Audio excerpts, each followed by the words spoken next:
Bueno, gracias a todos. Prego disculpas antes de empezar porque ando con un trancazo enorme que me fixo doparme para estar aquí. Porque foi un cambio total de tempo e temperatura de Madrid o Benres abafante e a noite pontevedresa bastante fresca e un xa non ten 20 anos. Bueno, moitas gracias por invitarme. Considero moi necesario este debate. Eu vou tratar por cuestións da miña mancada gorxa falar o menos posible. Pero sí que me dedico ao xornalismo, non á comunicación, que non é exactamente o mesmo.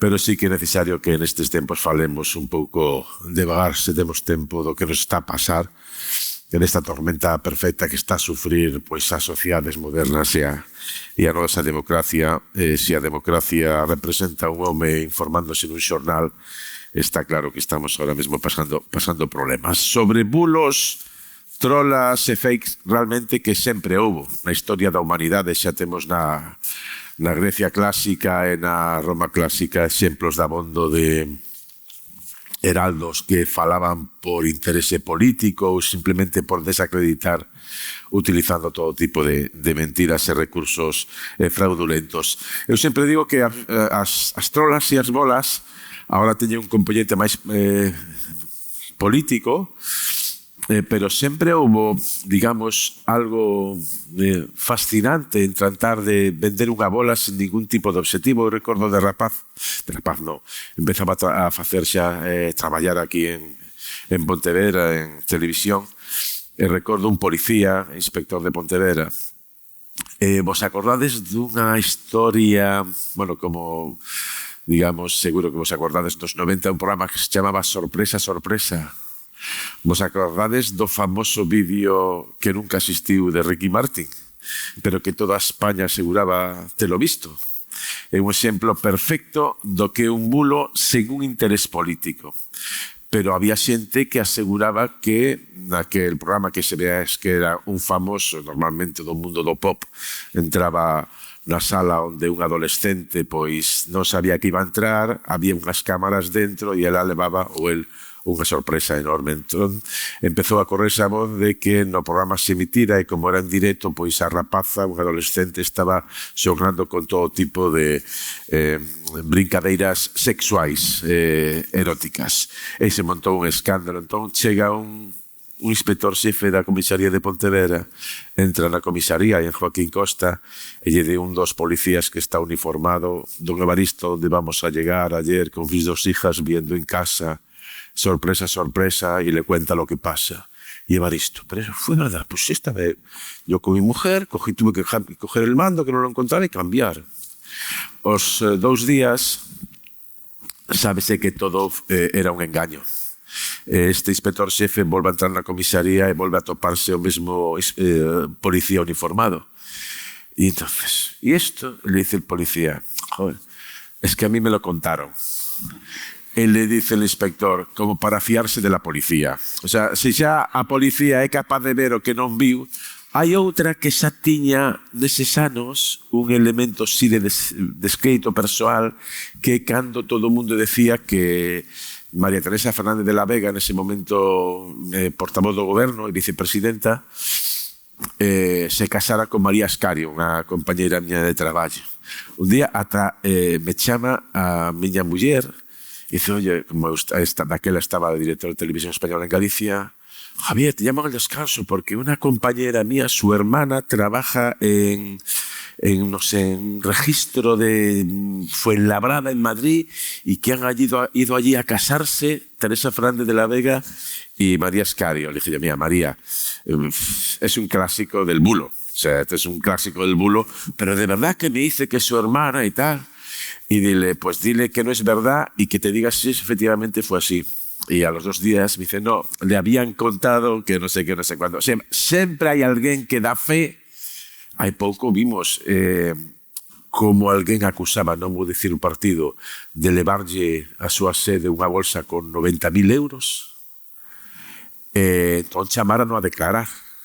Pero xa cando se veu diante do xuíz, dixo, bueno, a mí me lo dijeron.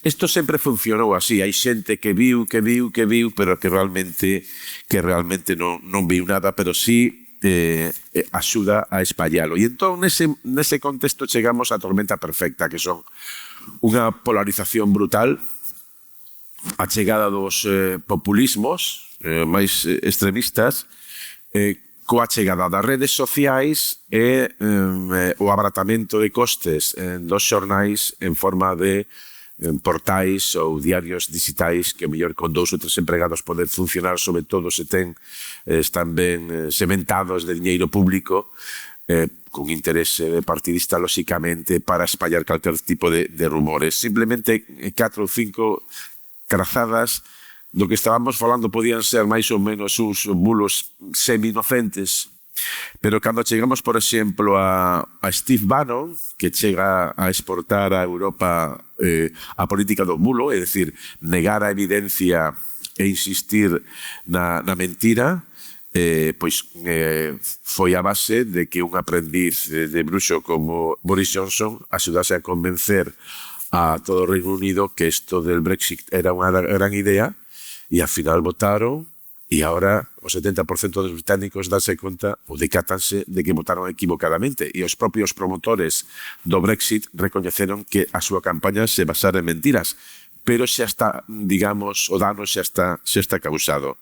Temos os casos en inmigración, tamén en Reino Unido, onde morre asesinada unha nena e se di que son inmigrantes, e hai casi unha noite de cristais rotos buscando inmigrantes, e ao final fora un nativo de Reino Unido, a que mesmo un destes espalladores de lixo mental, pois non sei, bueno, non digo nome para que non me denuncie, pero bueno, acusando a uns inmigrantes nun hotel de acollida en Toledo de matar a un neno de 15 anos cando fora un rapaz de Toledo o que o matase.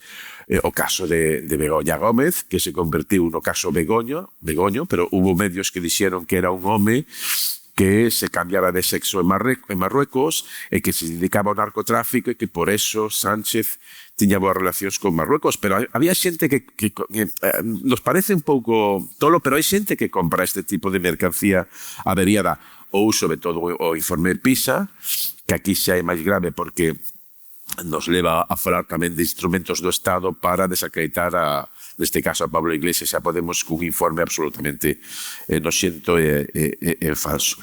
Que pasa con isto? Se pode desmontar? Sí.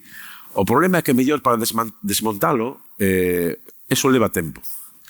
E mentres hai días e hai semanas onde xornais a 3 e 4 columnas están creando un relato importante. Xa hoxe en comunicación non é tanto facer que penses unha cousa, senón facer que penses sobre algo, porque nese debate xa empezan a gañar eles, mesmo que o Brexit pasou o mesmo. Entonces, se pasan días, pasan semanas, pasan tempo no que portadas a 4 columnas de algúns xornais ou pseudomedios, algúns financiados, como decía, con diñeiro público, son capaces de que estemos pensando en cousas que son falsas, pero que nos alarman, cando despois de semanas ou meses se descubre que é mentira, como pasa co tío, pois xa non ocupa unha portada a 4 columnas, sino un breve a carón dun pé de páxina na páxina 30, e xa non ocupa minutos e minutos de tertulias nas radios e nas televisións, co cual o efecto está absolutamente conseguido. Por lo tanto, si unha sociedade debe ser crítica e autocrítica para que funcione o sistema democrático, que é un sistema, digamos, como diría, é un sistema que é moi vulnerable, digamos, porque os bulos, a intoxicación, as fake news degradan, sobre todo nesta tormenta perfecta do populismo e dos pseudomedios. É un sistema moi vulnerable, ten que ter vos anticorpos para defenderse dos ataques externos. Ahora estamos asistindo en todo o planeta, Bolsonaro, Trump, Salvini, Meloni, etc.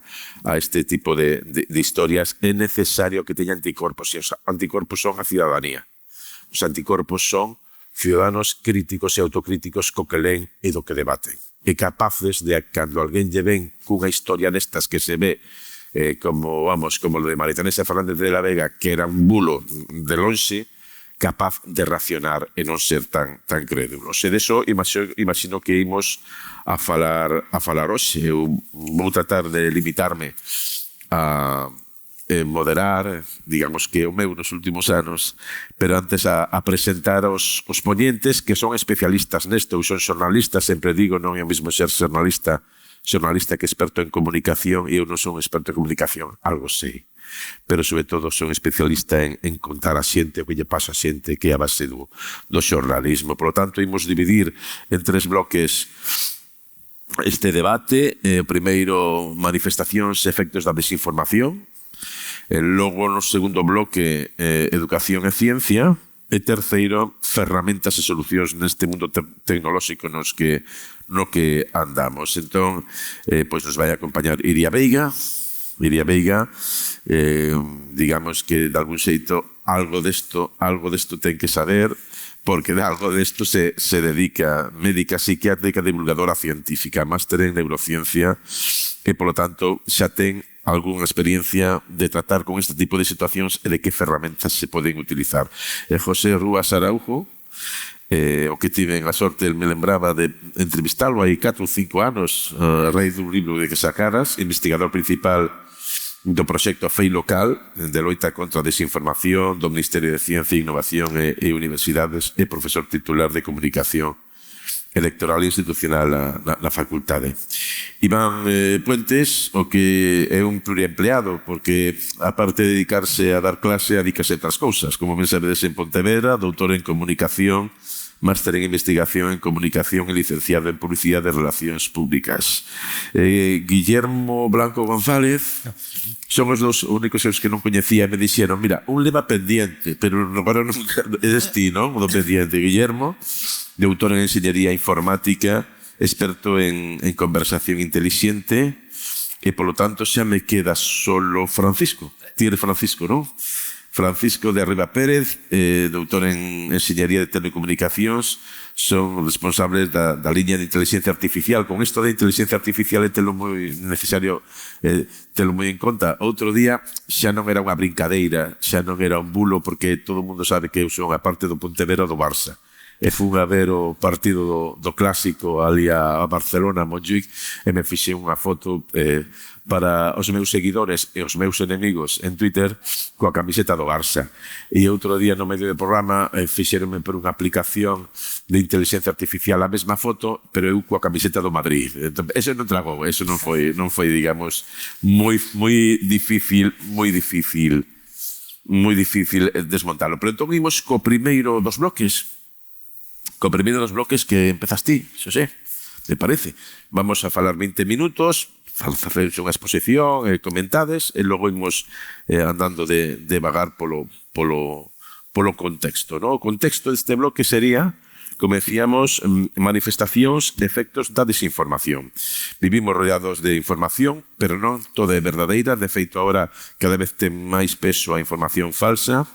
A desinformación non é só inventar noticias, tamén é estratificar as noticias, seleccionadas, exagerar, manipular datos para provocar as reaccións. Xosé, neste contexto no que estamos a vivir, cales son as manifestacións máis evidentes e síntomas evidentes de cando, como, por que estamos ante o fenómeno tan nocivo para unha sociedade democrática como é o mundo dos fakes e dos bulos? Sí, bueno, moi bons días e nada, gracias tamén a todos os asistentes por estar unha mañá de luns ás 10 da mañá aquí, non? Bueno, eu primeiro, como ti ben decías, isto non é un fenómeno de agora, a desinformación, non? Sempre existiu e asociouse a manipulación. Manipular en si mesmo non é malo, o orixen é mover coas mans, non? O malo é a utilización que se fai da manipulación, non?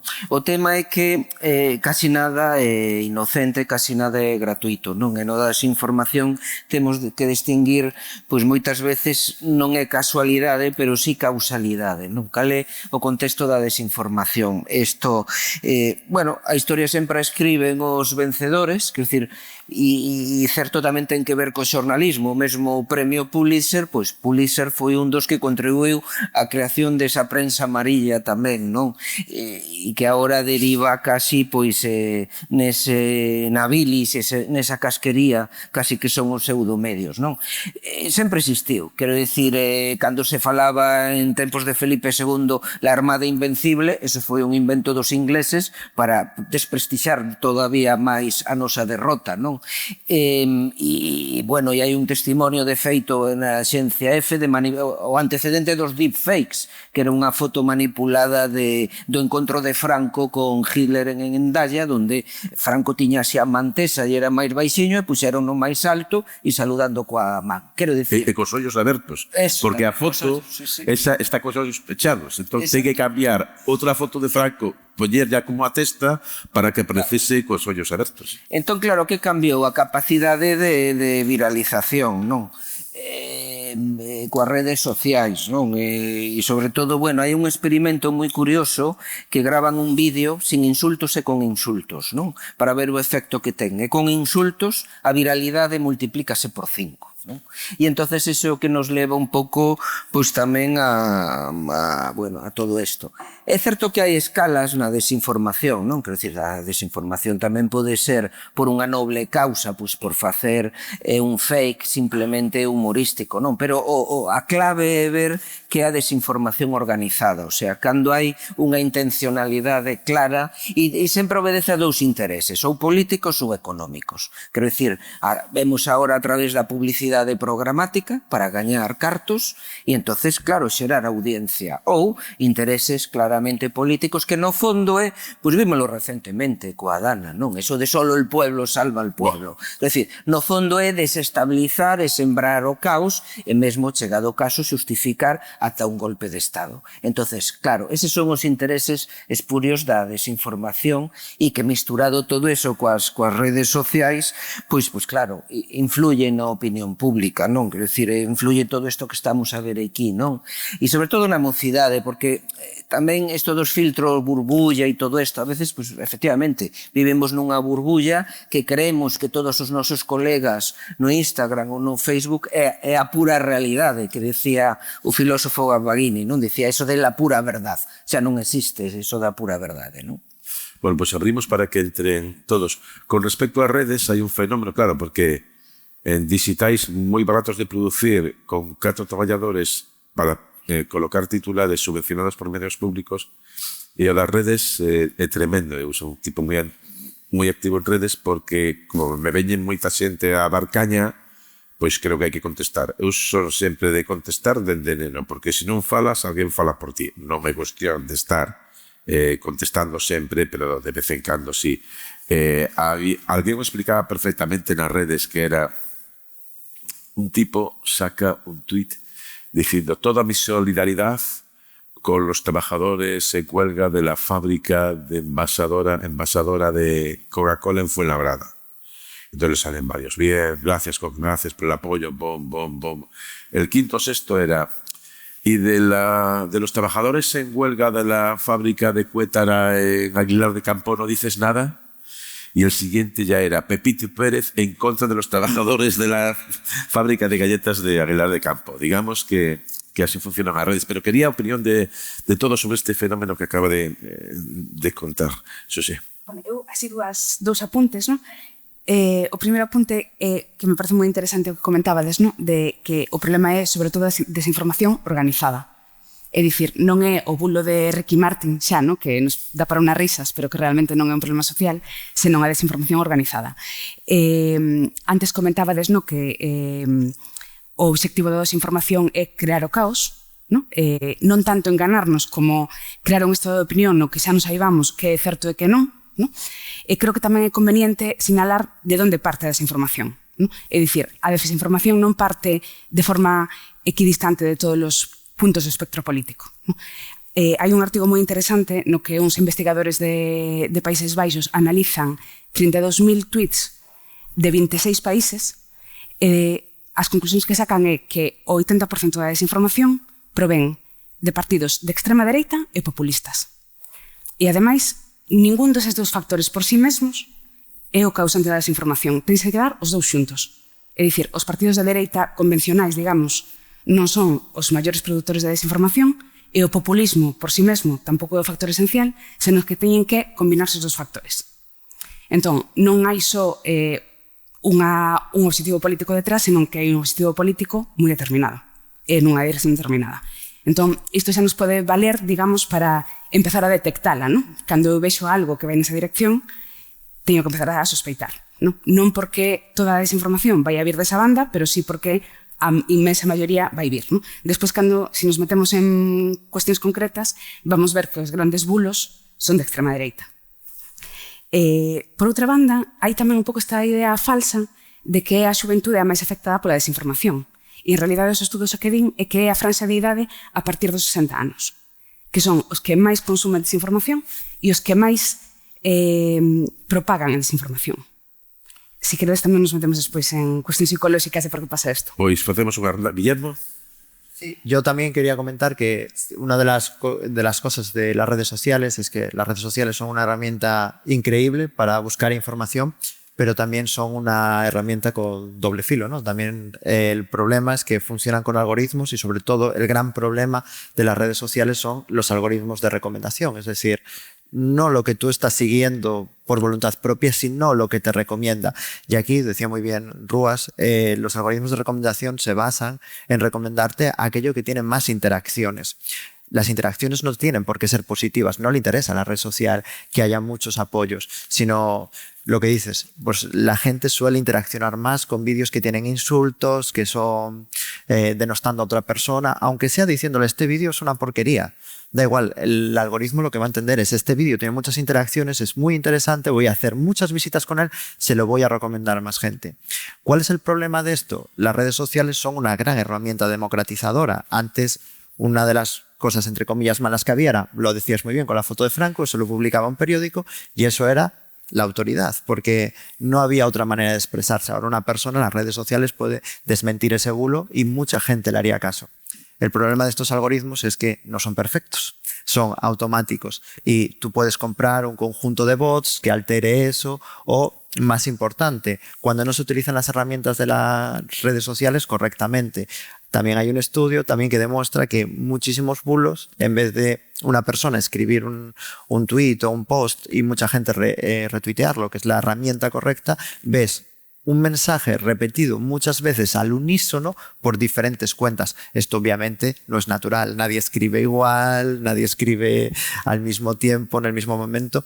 El problema es que esos algoritmos se ven alterados por gente que tiene poder, que tiene dinero, que tiene tal. Muchas veces son grupos radicales o grupos de extrema derecha, como bien comentabas, que les interesa emitir cierto tipo de mensaje. Entonces el problema ya no es las redes sociales, sino el problema es que los algoritmos y la manera de utilizarlas es que no está bien acotada y sobre todo que no tiene un cargo punitivo hacerlo mal. Entonces yo creo que va más por aí el gran problema de las redes sociales. Los algoritmos son... Outro día fixo aquí o programa Francino e ten de colaborador a un tertuliano analista meu que é Isaías Lafuente, que é un tipo que, digamos, hai que seguir porque manexa a ironía como ninguén. Eu creo que é unha gran ferramenta a ironía para desmontar este tipo de teorías conspiranoicas, non? E ele decía que estaba no aeroporto, escoita a liorta entre Trump e Musk. Elon Musk, sabes que Elon Musk, en teoría, un dos sistemas de penetración dos bulos é baixar o nivel de control da rede. E entón, aí se pode meter calquera barbaridade ou bulo e, en teoría, pois eso se espalla.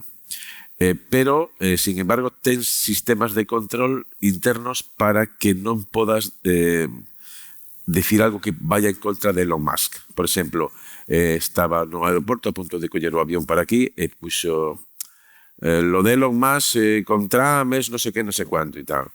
E entón, o tweet non se cargaba, non se refrescaba, aparecía como pálido. É dicir, estamos procesando, como diría, estamos viendo a ver se ponemos este tweet. Alguén estaba por aí, pois, non sei, en Atlanta, onde sexa, dicindo, cando aparece a palabra Elon Musk, de entrada xa non o publicamos. A ver cando facemos un oco e miramos o que hai.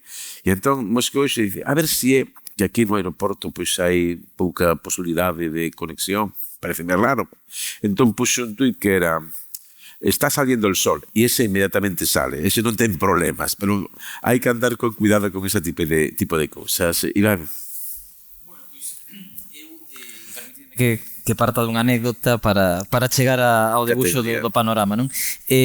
Dicías ti, facía referencia na túa intervención a miña outra faceta paralela á universidade. Eu acórdome cando me elexiron alcalde aí unha semana antes, foi miña nai a comprar o pan á panadería un día e unha veciña que a coñece, que nos coñece, dixo: oye, sabes que van meter, o alcalde non vai ser alcalde porque vai ir para o cárcere.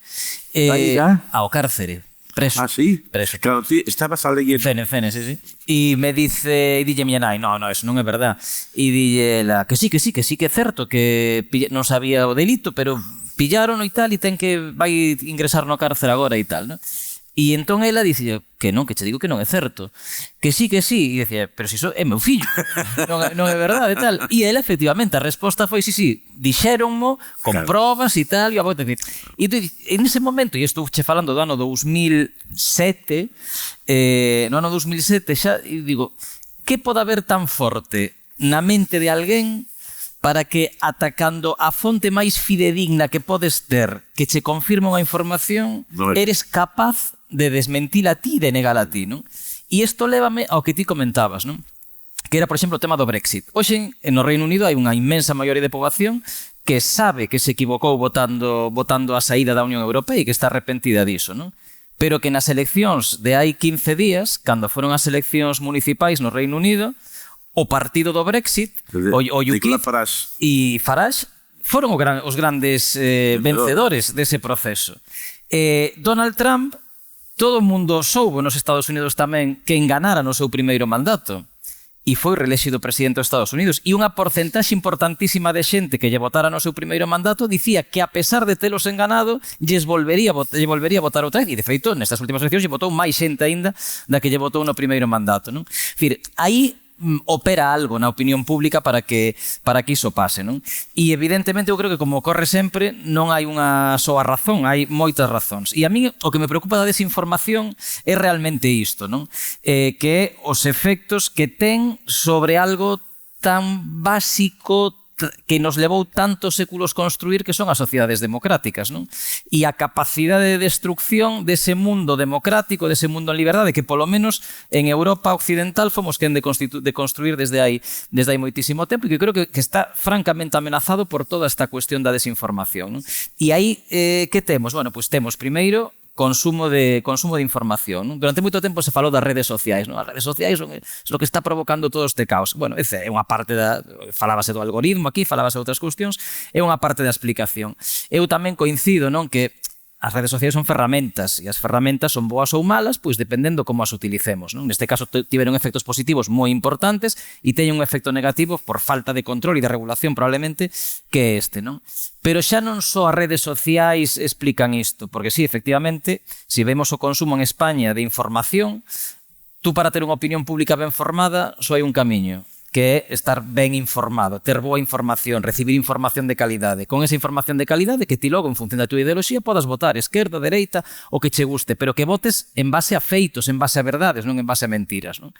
As redes sociais, insisto, explicaron esa parte no seu momento de desinformación, non? De xeración de bulos, de expansión de bulos, unha parte, e aquí sí que é verdade que os datos da xente nova son reveladores, non? En España, a día de hoxe, infórmase por redes sociais un 45% da xente frente ao 25% que de xente nova que se informa a través da televisión, por exemplo, non? Que é o seguinte medio, ademais xa é ridículo prácticamente a radio ou a prensa escrita, non?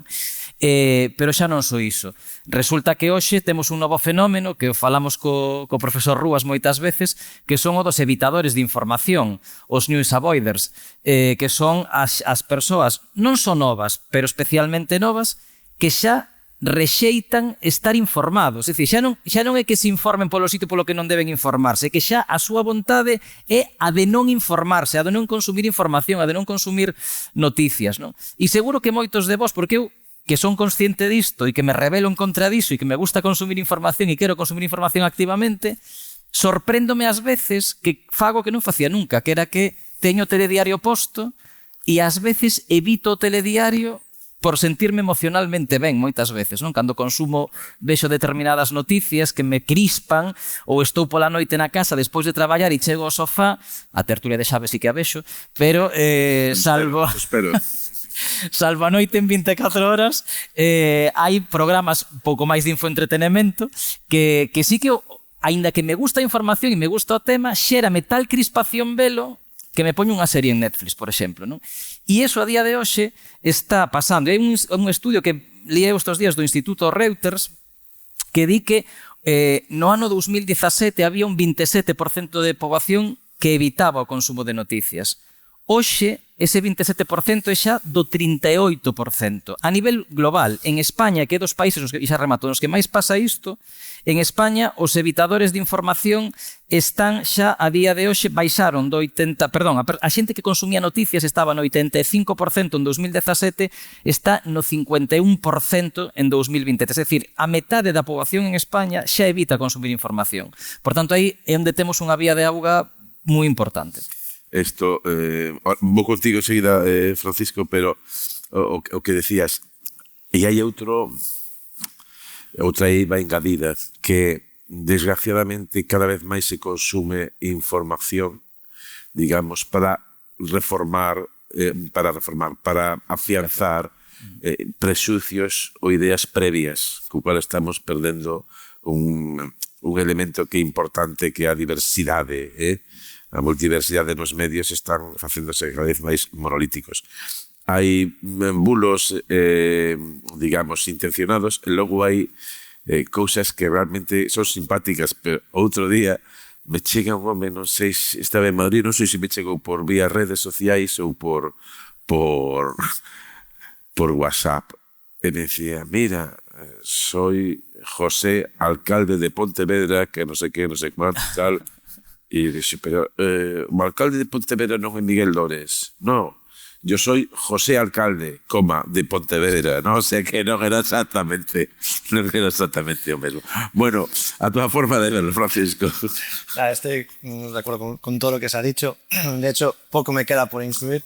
Yo creo que hay un factor que es muy relevante de por qué se favorece tanto lo que es como populista, por qué se favorece tanto en las redes sociales aquello que llama tanta atención. Bueno, pues yo creo que el factor fundamental es que todas las redes sociales son entidades privadas que lo que buscan es económicamente sacar un beneficio del contenido que subimos a ellas.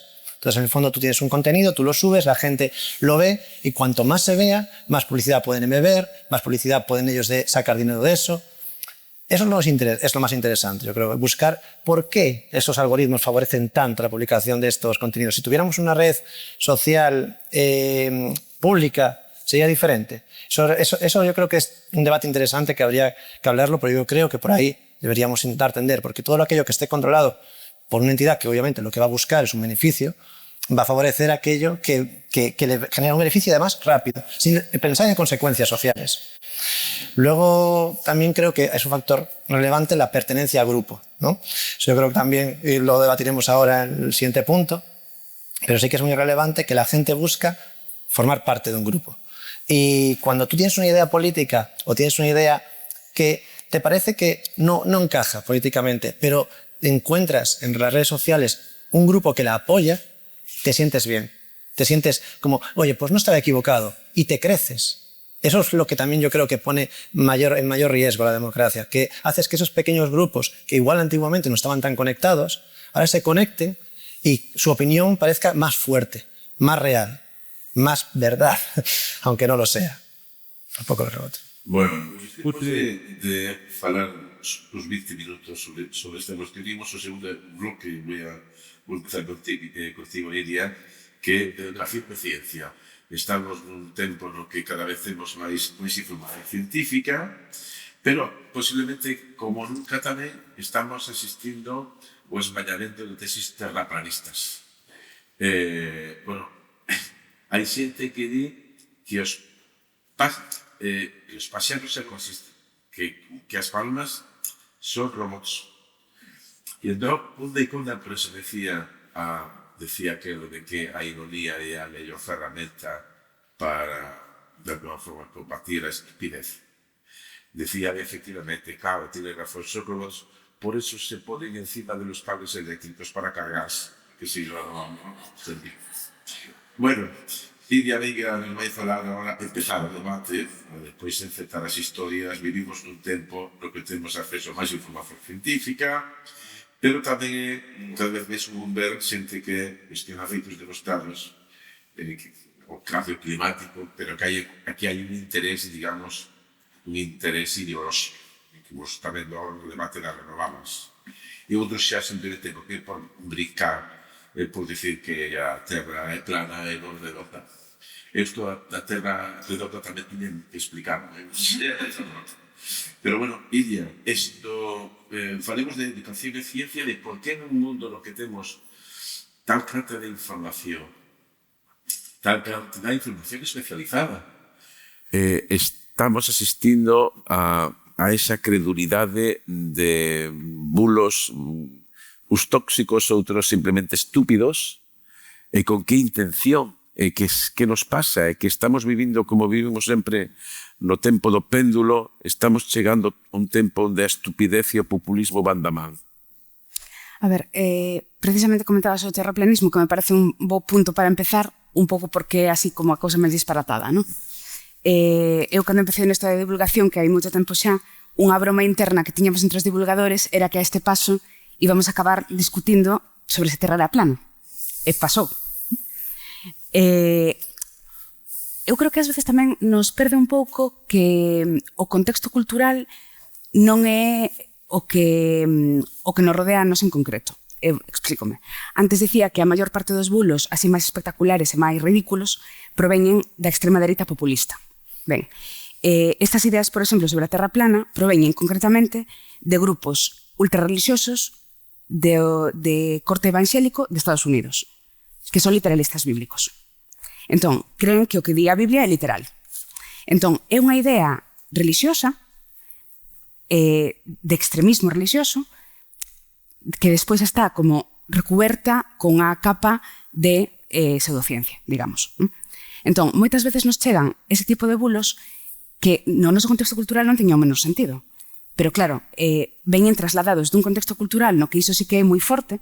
En Estados Unidos teñen problemas tamén, por exemplo, co tema de, seguro que escoitáchedes, ensinar a teoría de evolución nos colexios, porque hai grupos de extrema dereita religiosos que se opoñen a que se ensine a teoría de evolución, e o problema é que están chegando a países europeos onde iso en principio non era un tema, grazas a que se difunde moitísimo máis. E era un pouco o que decías ti antes, no? Que pequenos grupos, no? Os 4 Amy's dun lado e os 4 evangelistas adventistas del séptimo día de non sei que do outro lado de Estados Unidos agora teñen redes sociais para, claro, compartir o seu disparate, a súa locura, no? E despois non só iso, senón que axitas e chega aquí. Entón, moitas veces eu creo que o problema é que non entendemos, xa para empezar, o contexto cultural no que se xeneran este tipo de noticias e este tipo de ideas, no? E que moitas veces é un contexto cultural moi alonxado do noso, que non nos permite tampouco entendelo, non? É dicir, é moi fácil que a Terra plana son que un chalao, non? A mí moitas veces preguntaban, mira, pero que enfermedade mental ten a xente que cree que a Terra é plana? E na maior parte dos casos a resposta é ninguna. Pertencen a grupos fundamentalistas religiosos na que iso é un núcleo de crenza, non? Entón, vamos desmontar a crenza religiosa de alguén? Obviamente non. Non se desmonta con coñecemento científico. ¿No? Entón, o primeiro paso é entender de onde saen as cousas e contra que cousas podemos loitar e contra que cousas non podemos loitar. É dicir, podemos loitar contra a desinformación, pero non podemos loitar contra o fanatismo religioso dende a ciencia. Contra que creo que sí podemos loitar? Digo os estudos que sí podemos loitar. Contra aquel tipo de desinformación que, digamos, que compra o marco científico, digamos. É dicir, eu non podo loitar contra alguén que di que a Terra é plana porque o di a Biblia. Da igual o argumento científico que eu propoña, non? Pero sí contra aquela desinformación que dentro do marco científico é errónea ou equivocada, non? Entón aí hai cuestións que teñen que ver co emisor da información, co receptor da información, con como producimos a información e con como a transmitimos. Entón, as cuestións que teñen que ver co emisor da información moitas veces teñen que ver cos organismos, ¿no? Con como percibe a cidadanía determinados organismos. A OMS, por exemplo, no caso da Dana, a EMET, ¿no? Organismos científicos que até hai pouco tiñan un grande respaldo da poboación, que agora están empezando a ser cuestionados. Están empezando a ser cuestionados, unha vez máis, non de xeito aleatorio, nin de xeito casual, senón porque hai intereses de grupos de extrema dereita radicais, populistas, en cargarse institucións democráticas. E isto é así. ¿No? Entón, se a población non pode confiar ou recibe mensaxes non fiables de fontes que ata agora si o eran, ¿no? Empezamos a difundir noticias do tipo de pues que a OMS ten intereses económicos de non sei que, a EMET está comprada por non sei cuánto. ¿No? Iso o que xenera é unha merma da confianza nas institucións. Entón, iso por unha banda. Despois, por outra banda, ten que ver con como os profesionais divulgamos a información científica. ¿No? E aquí tamén tono mea culpa. ¿No? Antes comentábamos que parte do problema reside en que lle pedimos á ciencia e que entende a cidadanía que ten que responder ao coñecemento científico. ¿No? Moitas veces, cando se ensina a ciencia, no ensino básico, na primaria, na secundaria, o que aprendemos é unha serie de datos. Non aprendemos o método científico, como chegamos a eses datos. Entón, cando eu aprendo un dato X calquera, no instituto ou no colexio, e despois resulta que ese dato se refuta e resulta non ser certo, iso produce unha merma de confianza no coñecemento científico, cando en realidade é a maneira na que funciona o coñecemento científico. ¿No? Todos aprendemos no instituto que había 9 planetas e agora estamos dicindo que hai 8. ¿No? O sea, algo tan tocho como un planeta, non estamos falando dunha molécula. De Plutón falas. Plutón. ¿No? Claro, iso é unha cuestión de que antes a ciencia estivera equivocada e agora está acertada. Non. É unha cuestión de como vai evolucionando o coñecemento e iso é natural no método científico. Entón, o feito de descoñecer o funcionamento do método científico fai que moitas veces lle pidamos á ciencia unha serie de certezas que a ciencia non está aí para responder. Abrimos para todos. Con isto da ciencia é tremendo. Hai 3 anos, así, estábamos, ou 4 anos, empezando a sair da pandemia coas primeiras vacunas, as primeiras vacinas, que foi algo absolutamente increíble que en tan curto espacio de tempo se crease 1 ou 2 ou 3 patentes de vacunas e se podesen facer dosis para todo o mundo. Pois sempre ten que haber alguén en contra das vacunas, das vacinas, pero que increíble é que fose o non é rector, ali non lle chaman rector, chamanlle presidente da Universidade Católica de Murcia, que deu unha charla abrindo, digamos, pois o segundo semestre a profesores, alumnos, dicindo que ele estaba en contra de... Isto que vou dicir é certo, non é unha coña, vale? O sea, me podedes creer, non é un bulo, porque levámoslo a debate en la noche en 24 horas cando tivemos o tipo, sí, un acto como este, presidente de la Universidade Católica de Murcia, UCAM, dicindo que él estaba en contra absolutamente de las vacunas y que hay que ganar ese debate porque en las vacunas Bill Gates había introducido unos microchips para controlarnos el cerebro. O sea, cando eso di o afirma o presidente dunha universidade, o sea, tes que privada, non vou dicir nada, pero católico tamén, digamos que tens que empezar a reflexionar de que, joder, como está o mundo. Entón, quero a opinión de todos, un pouco co que decía Iria, de temos máis información que nunca, pero tamén temos máis terraplanistas que nunca. Bueno, un pouco de que decía Iria, hai unha cousa que era un concepto que saía antes na pantalla que é o da posverdade, non? É dicir, estamos nesa época de a posverdade é unha verdade creativa, edulcorada, ao gusto das audiencias, non? E isto ten que ver coa ciencia, non? Temos un medio paisano noso que Antonio Damasio ten un libro que se chama El error de Descartes, non? E el basicamente o que di é que cando entran en conflicto razón e emoción, pois ao final o que se impón sempre é a emoción. Total, que creemos o que queremos creer. E por eso moitas veces tamén veñen as teorías da conspiración, que usan como reforzo de unha determinada creencia. E ante a creencia e a fe non só religiosa, pois non hai nada que facer. A ver, falando de educación e de ciencia, eu creo que se dieron avances, que decir, ora en España temos a LOMLOE e se fala moito a diseño curricular de alfabetización, estamos sempre coa alfabetización digital. O que non temos recursos é contra a analfabetización, non? Que eso, desafortunadamente, é cada vez maior. Eu leí hai pouco nun medio galego que decía que as pantallas están a provocar retrasos na fala en nenos de 2 a 3 anos, non? E isto é terrible, non? Os problemas de ansiedade, non? Aguantar máis de 10 minutos lendo algo sobre un papel, non? Pois cada vez menos xente, non? E sobre todo esa ansiedade de subilo todo á rede, non? De estar continuamente presente e ese especie de onanismo virtual, non só da adolescencia, desde logo, non? Pero que está aí, non? Entón, e logo, claro, os problemas que crea para a saúde. O sea, aquí ves concursos de a ver quen bebe máis chupitos, non? Nas redes sociales. A ver quen aguanta máis a respiración. Entonces, por destacarse a pertenza ao grupo, pois aguantando a respiración hasta extenuación, non? Entonces, hai cosas moi perigosas e que afectan moito a saúde, non? Isto que falábamos... Por eso de, digamos, aguantar respiración perjudica a saúde. O sea, eso, digamos, que... É comprensible, vamos, a ver quen gana, joder. Sí, pero en realidade no fondo decían uns antropólogos que chega un momento que non distinguimos entre o plano real e o plano virtual, non? E entonces poñen un exemplo de unha nena que iba viaxando nun tren e vía unhas vacas pacendo nun monte e trataba de ampliar a pantalla da ventana, non? Quero decir, e claro, e logo te atopas como casos que vimos, pois aí creo que foi aí un par de anos, non? De un neno de 13 anos que intentou matar unha nena de 14 anos e di que quería ver lo que se sentía, non? Matando, non? E dices, bueno, o sea, como acabamos con isto? Por lo tanto, eu creo que todo isto ten que ver a alfabetización coa analfabetización. Quer decir, os terraplanismos dicen, no, la Tierra es plana. Digo, mira, a lo mejor el que eres un pouco planito eres tú, ¿no? Es decir, o sea, isto é como dos estúpidos que eu digo, esférica, non? O dos estúpidos esféricos, porque o mires por onde o mires é estúpido, non?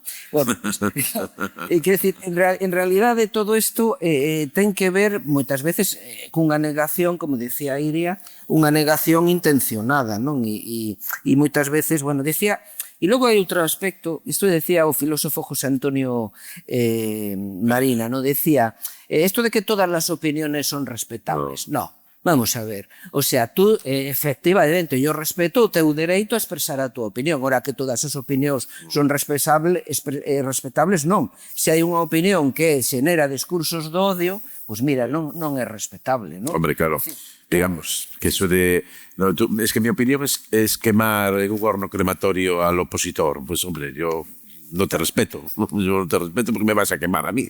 Claro, e logo hai no xornalismo tamén que a veces caemos na tentación isto de que confundimos libertad de expresión con darlle voz a todo o mundo, non? Entonces, cada vez que alguén, se hai algún que di la Tierra es redonda, pues tenemos que poner a outro que diga que no, que es plana, non? Digo, oiga, pero por qué? O sea, confundimos realmente a liberdade de expresión con dar voz a todo o mundo. Sí. ¿No? E tamén hai que aprender a ler, decía son alfabetismo. Isto é unha broma, a mí gustame salpimentar todas as discusións, sobre todo cando son de carácter científico, pero hai que aprender a ler tamén un pouco, como decía aquilo da Coma, José Alcalde Coma de Pontevedra. Era cando non había redes sociais, había o xornal solo escrito, mediados dos 70, men pai, pois, elixendo para ir nunha lista ao Congreso nas eleccións dos 77, por iso. E resulta que en Madrid, pois, o vetan. E o titular era, pois, o Diario de Pontevedra ou algo de Galicia, Fortes vetado en Madrid. E entón chega panadeiro que vira a información, todo alarmado, chega a casa da miña tía e di, viene en el diario Fortes raptado en Madrid, que era absolutamente distinto a Fortes vetado en Madrid. Digamos que tamén hai que aprender un pouco. Pero remato sobre este asunto con todo Francisco, Iván e Guillermo. Ti primeiro, Guillermo. A mí, por ejemplo, lo que hablabas, lo de tanto la teoría de la Tierra plana como lo de los pájaros, o sea, yo creo que es muy importante cuando hablamos de estas teorías de la conspiración, es un poco hablar de la genealogía, de dónde vienen. Y yo creo que responde eso que decíais, que joder, cuando más información hay, más nacen estos bulos. Yo no creo que sean estúpidos estos bulos, ni mucho menos. Si lees, por ejemplo, la teoría de la Tierra plana, obviamente yo no creo que la Tierra sea plana, ¿vale? Pero parece que se reunió un grupo de físicos y de expertos e hizo como, ¿cómo sería la Tierra si realmente fuese plana? Y realmente lo lees y tiene cosas que son como súper imaginativas y de gente que lo creyó. Ahora, yo estoy seguro que eso acabó en manos de alguien que dijo, pues ahora que lo dice... Y esto surge de dos cosas. El de los pájaros es interesante porque el de los pájaros no es una noticia real. O sea, los que dijeron que los pájaros eran drones lo hicieron a posta. Claro, por eso decía. Para hacer un documental y acabó gente creyéndoles de verdad porque tenían incluso diseños de cómo eran los... Quiero decir, hay gente que se lo trabajó mucho y acabó en gente tal. Entonces, todos esos bulos son muy elaborados. No es alguien que te diga, oye, la Tierra es plana y ya está, créetelo y punto. Quiero decir, tienen mucha elaboración y tienen mucho sentido con eso de que cada vez haya más información, tanta como para crear este tipo de cosas. Y surge, bueno, ese sentimiento que tenemos a veces los seres humanos de yo sé más que tú, entonces te lo tengo que demostrar. Y aquí viene con lo de que decíamos de la alfabetización y la educación. Es muy importante porque sí, nosotros salimos con una educación bastante preparada del bachiller, pero somos bastante analfabetos científicamente hablando porque no conocemos el método científico y de ahí no conocemos, digamos, esa autoridad científica que pueda haber. Un antivacunas, por ejemplo, poniendo el ejemplo que ponías tú, puede leer que una vacuna tiene exactamente un contenido que es muy tóxico y empieza a emitir el bulo de que las vacunas tienen ese contenido y te van a matar. Y a ti te dice el nombre del contenido, peróxido de no sé qué, y tú no puedes contestar porque no sabes cómo se hace una vacuna. Pero es que el problema no es el desconocimiento. Nadie va a saber de todo. Es imposible. Pero sí conozco el método científico y tengo esa seguridad en esa autoridad científica de cómo funcionan todos los procesos. Entonces, frente a esa gente que te va a dar un dato que seguramente no conozcas, porque aparte esa gente se trabaja bastante en las teorías de la conspiración, no es que llegue y tal. El problema es el desconocimiento de la genealogía, de cómo se llega a crear una vacuna, porque a día de hoy seguramente en esta sala nadie sabría crear una vacuna desde cero, pero todos sabemos que funcionan. Sabemos que funcionan porque pasan cierto tipo de periodos. Y eso es lo que hay que conocer, esa alfabetización científica de la población, que yo creo que es uno de los grandes problemas. Cuando Darwin se embarca, no recuerdo el nombre, o Beagle, ¿no? Que era, por ello lle chaman o canal de Beagle, entendo que está antes de Magallanes. E entón el vai xa coa teoría do origen das especies, pero o patrocinador era debía ser de la Universidade Católica de Murcia, debía ser por ali. E entón chega e entón no alto cerca dos Andes atopa os trilobites, o sea, os fósiles marinos. E entonces dice o patrocinador, claro, el diluvio universal. E entón decía, pues vai ser que non, isto mira, isto ten que ver a deriva dos continentes, co choque de placas tectónicas ou cun volcán. Pero vamos, de entrada un quería xa reafirmar as súas propias obsesións. Iván, ti como ves este debate sobre ciencia e bulos? Bueno, eu creo que, coincido evidentemente con todo isto. O problema está en que todos estes axentes de desinformación, efectivamente vinculados e cometeríamos o erro de banalizalo si querésemos que son cuestións moi alladas, que forma parte dunha gran estrategia mundial de movementos políticos que pretenden desacreditar as institucións democráticas para finalmente acabar coa democracia. O problema é que, claro, se basanse en afirmacións obvias, en afirmacións que a vista dos ollos son obvias. A Terra é plana. Eu vou camiñando daqui á Praza de España e vou, unha pequena costa para subir aí a Michelena, pero vou en plan, Pontevedra ten unha pequena costa, pero nada máis, non? Cando vas a Fisterra, sin embargo, redonda, Aí, Fisterra, sí, digamos que medio cóncavo. Pero eu coincido aquí con Guillermo, eu un día puxen a televisión na casa e vin a Ana Rosa Quintana entrevistando a un terraplanista. Sí, este que é xogador de fútbol do equipo madrileño. Iker Casillas, ese terraplanista. Casillas, no, que usai. Sí, tamén. Casillas. No sei, este non era tan famoso. Un do Madrid. Hai un equipo de terraplanistas en Madrid, un equipo de fútbol. De terraplanistas. Sí, e entrevistaba a un xogador de fútbol dese, eu creo que era dese equipo. Que eu, claro, primeiro dixen, ostra, non podo creer que en prime time, en España, nunha televisión se estea dedicando 30 minutos a entrevistar a un terraplanista. Pero era verídico, non? E a partir de aí, dixen, que algo que nunca pensei na miña vida, dixen, claro, que argumentan estos para convencer que a Terra é plana, non? E, bueno, efectivamente, posta a buscar e hai toda unha teoría científica e tal, dificilmente desmontable, pero que se basa en evidencias. E o problema que temos é que a ciencia é un esforzo, porque para aprender hai que ler, hai que razonar, hai que coñecer, e é moito máis cómodo na sociedade da comodidade absoluta creer o que é fácil creer que en lugar de esforzarte en ler, en aprender, incluso, que é a base fundamental da ciencia, en dubidar ata do que ti crees que é certo para poder avanzar, non? E ese eu creo que o gran cambio de paradigma.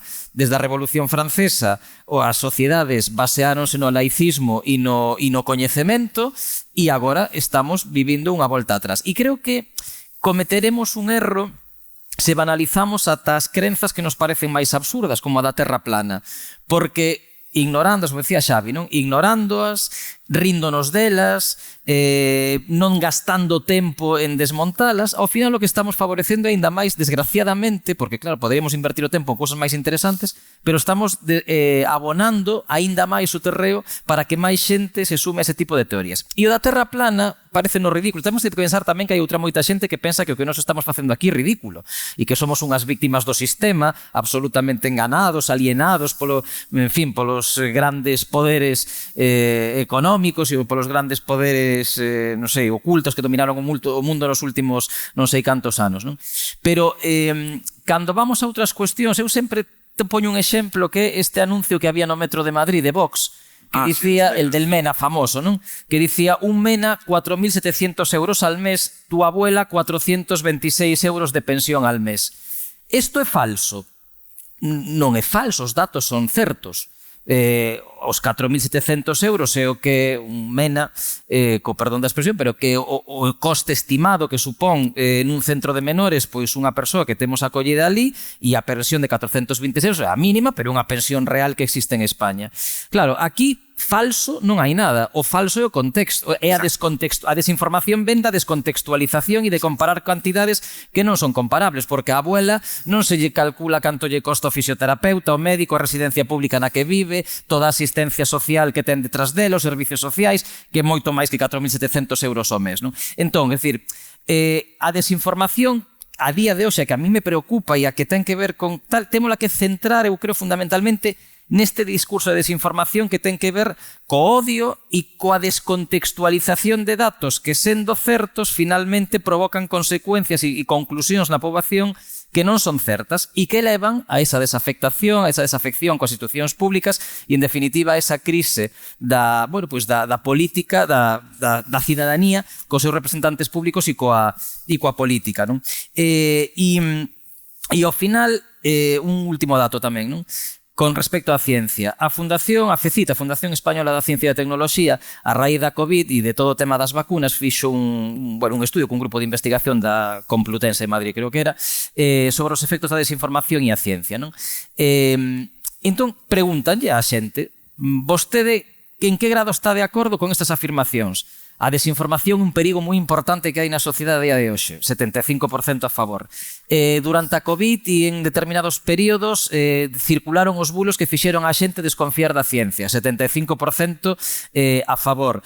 A desinformación vinculada á ciencia pode ter efectos moi prexudiciais para o avance da sociedade, 75% a favor.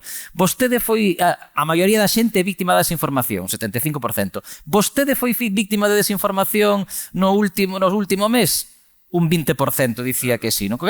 Creemos que é un fenómeno horrible, desastroso, que nos vai levar ao caos, pero a mí non me afecta, porque eu son capaz de distinguir a desinformación da información real, non? E claro, estou moi preocupado, pero canta xente consultou un verificador de... Bueno, Rúas agora seguro que falará dos verificadores, pero canta xente consultou un verificador de información, canta xente contrastou fontes xornalísticas para saber se iso que estaba vendo nun sitio era certo ou tal?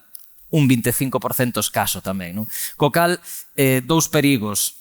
A desinformación que non é tan evidente como a terra é plana e, en segundo lugar, creer que é algo que lle afecta aos demais, pero nós somos inmunes, e non é verdade. Yo, con todo lo que habéis dicho, añadiría que lo que nos falta yo creo que es mentalidad crítica, ¿vale? Pero es porque, de hecho, nunca nos lo han enseñado a tener. O sea, nosotros nos han dicho 3 veces en el colegio, esto es así, porque es así. Y haz esta fórmula y apréndete de memoria este problema. Pero, y saber pensar, ¿no? Aprender a aprender, que es el nuevo término que ahora se está utilizando, ¿no? Poder no solamente conocer, tener conocimiento, sino saber dónde buscarlo. Eso para mí es clave. Pero claro, si tú simplemente crees que algo es así porque te lo han dicho, en el fondo no dista mucho de justo lo contrario.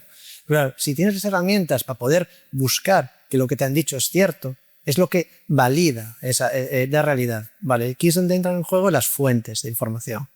Y luego las herramientas para chequear, que hablaremos en el siguiente punto. Vale, otro punto importante que yo creo que es lo que más me preocupa, que la lógica, muchas veces hablamos de ella, no es lógica. Como decíamos antes, el ejemplo es muy claro. Tú miras el horizonte del mar, ves un barco acercándose y esto que se va a caer, que se va. Claro, al fin y al cabo, lo difícil es llegar a comprender nuestro entorno, porque realmente requiere dedicar mucho tiempo a entender todo. Y muchas veces requiere también conocimientos matemáticos que a veces son complejos y no todo el mundo tiene esos conocimientos ni las herramientas para poder alcanzarlos.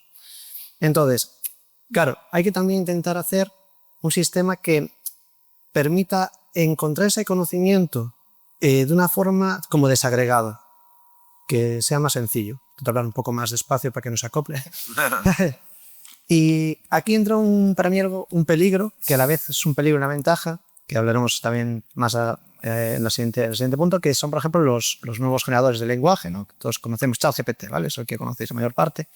Claro, este tipo de sistemas muchas veces vienen a crear entornos donde el usuario se sienta cómodo hablando con ellos. Entonces, no te va a llevar la contraria.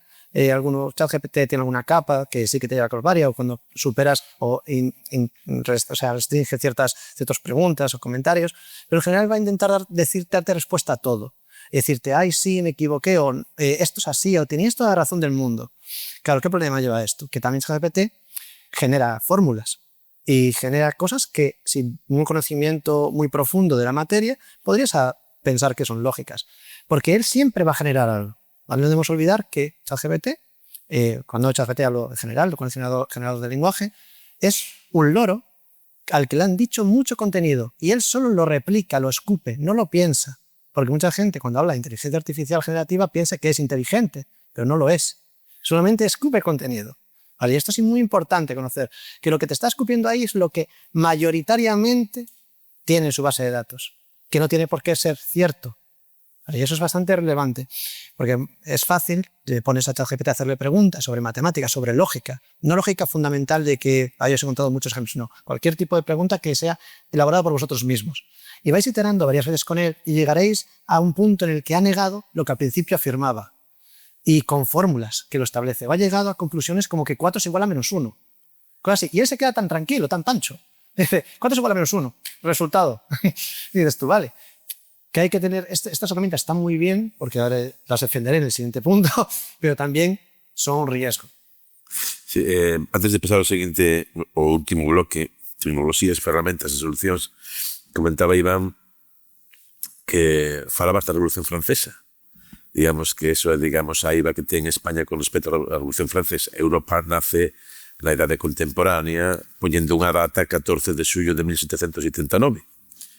A caída do antigo réxime, das monarquías absolutas, e o nacimento das democracias como as coñecemos hoxe, ainda que un período aí un pouco robesperiano, un pouco complicado, non? Eu sempre digo a diferencia de España e Francia, que eles tiveron a Revolución Francesa e nos tivemos a Fernando VII, que foi recuperar a Inquisición. E entón, nun debate que tiña con alguén, estábamos falando e tal, pois España tenía que volverse a levantar como contra los franceses. Y yo le contesté, el problema de España es que nos invadieron poco. Tenían que habernos invadido mucho más para... Bueno, imos co último tema que, como decía, era tecnoloxías, ferramentas e solucións nun mundo hiperconectado, pero ao mesmo tempo desinformado, de que parezca mentira. Temos formas máis acaídas, apropiadas, complexas. Eu creo que a complexidade é facer o sinxelo, e iso é moi difícil, como as canciones de Julio Iglesias, que son moi complicadas, é un tipo con mérito da hostia, é dicir, cunha linguaxe, unha melodía moi sinxela, chega a todo o mundo. Digamos que é a forma de conectarse co mundo. Pero estamos en momentos de redes sociais, de algoritmos. Antes falábamos un pouco deso, e hai que preguntarse que, empezo por ti, Guillermo, que ferramentas hai, que ferramentas temos para tratar de desmontar, verificar toda esa placenta de desinformación que ahora mesmo nos rodea e nos parece absolutamente invasiva. Bueno, yo voy a intentar hablar un poco de desinformación, pero aplicada al campo de la salud, que es el campo que yo he trabajado en mi investigación. Y bueno, quiero comenzar pues haciendo algo que nos encanta a los informáticos, que es clasificar datos. Entonces, lo primero que tendríamos que tener en cuenta es qué tipos de usuarios tenemos en las redes sociales. Podríamos poner 3 tipos de usuario. Uno son los medios de comunicación, por ejemplo. Yo aquí creo que la tecnología no forma parte de la solución. Creo que la cuestión es que los periodistas hagan bien su trabajo. Yo voy a poner un ejemplo muy claro, porque es una noticia que todavía sigue vigente, que podéis buscar en el móvil. Hay muchos medios de comunicación, importantes, no hablo de medios de comunicación locales, importantes, que pusieron una noticia que decía que el vino ayudaba a curar la COVID. ¿El vino? Ayudaba a curar la COVID. Está bien. Esto lamentablemente es falso, ¿vale? No tiene evidencia científica ninguna. Aparte fue una nota de prensa que les dio una compañía de enología. No tenían ningún tipo de interés en hacer esa noticia, por supuesto, era algo que dieron porque sí. Entonces, lo primero aquí, yo creo que la tecnología no tiene ninguna cosa que hacer, es simplemente que los periodistas no emitan ese tipo de desinformación pues buscando pues científicos, tal. Y al igual que yo les pongo esta responsabilidad en el peso de los periodistas, haría lo mismo con la gente que tiene mucha influencia en redes sociales.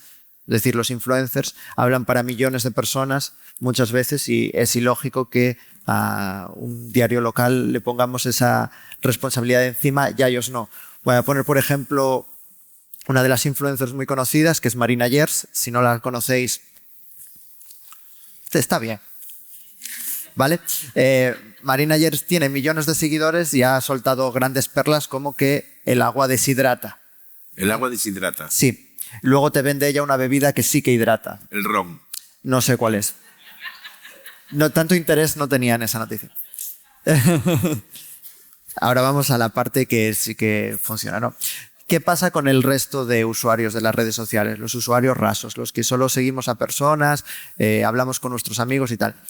Aquí, como decía Ruas antes, pues cada uno es libre de tener la opinión que tenga, por muy equivocada que esté, y no puede haber un ejercicio punitivo en tener la libertad de expresión. Pero la responsabilidad aquí sí que debería recaer sobre las plataformas. Las plataformas tienen que asegurarse de que sus usuarios no emitan desinformación, aunque la carga de responsabilidad no caiga sobre estos usuarios. ¿Existen herramientas hoy en día para detectar la desinformación? Existe. Bueno, si no, no estaríamos aquí. Existen muchísimas herramientas y es un estado del arte que cambia muchísimo, basadas normalmente en inteligencia artificial. Por poner un ejemplo, a día de hoy existen plataformas que cogen información de los verificadores de datos, es decir, nuestra noticia de antes, ¿por qué el vino no cura la COVID? Y bueno, verificando que había una noticia falsa y tal. Por herramientas de similitud semántica en inteligencia artificial podríamos comprobar si en las redes sociales se está hablando de esto y detectar quién emite esa desinformación.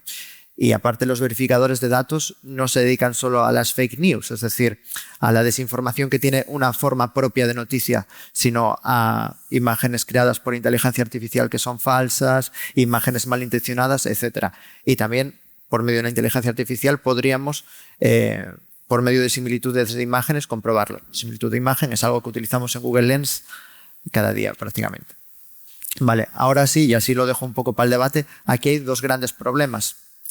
tenemos las herramientas, pero quien las tienen que aplicar son las plataformas sociales. A las plataformas sociales no les acaba de convencer de todo lo de quitar información que les genera mucho contenido.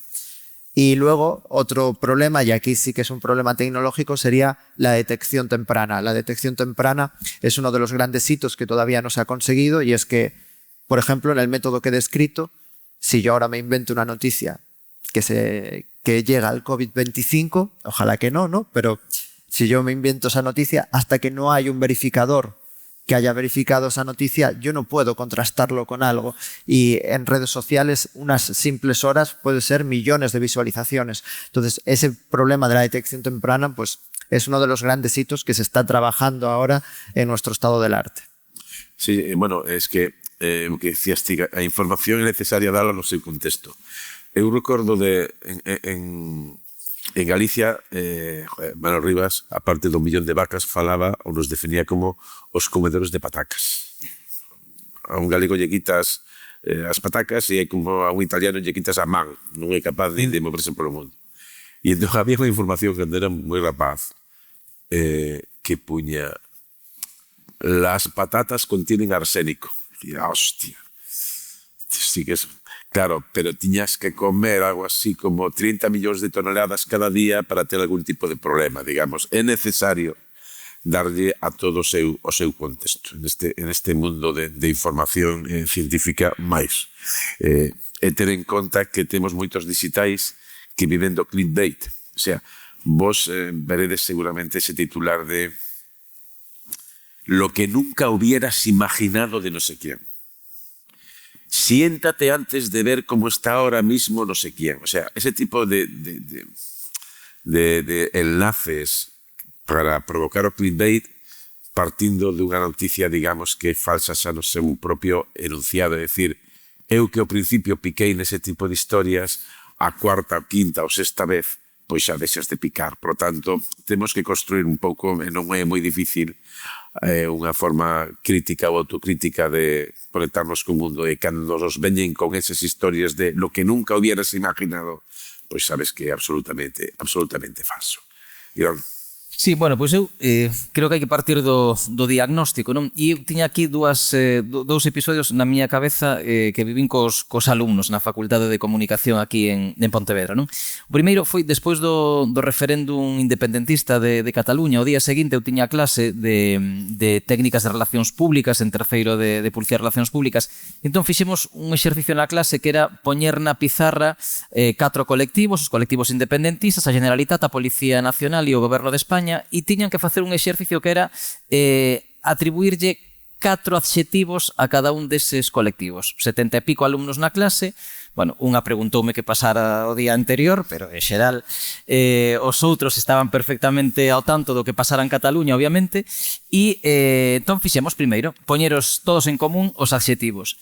E entón os colectivos independentistas era utópicos, soñadores, idealistas, pacifistas, tal. A Generalitat de Cataluña, bueno, eran políticos xa, pero bueno, era algo así como, bueno, un pouco incautos, pero bueno, en xeral a terminoloxía positiva era máis que a negativa, non? Policía Nacional, fascistas, represores, violentos, non sei que máis, e o Goberno de España, pois lo peor del mundo tamén e tal, non? E a segunda parte dese exercicio foi que puxeran nun papel a través de que medios se informaran do proceso independentista, non? E coincidía milimétricamente.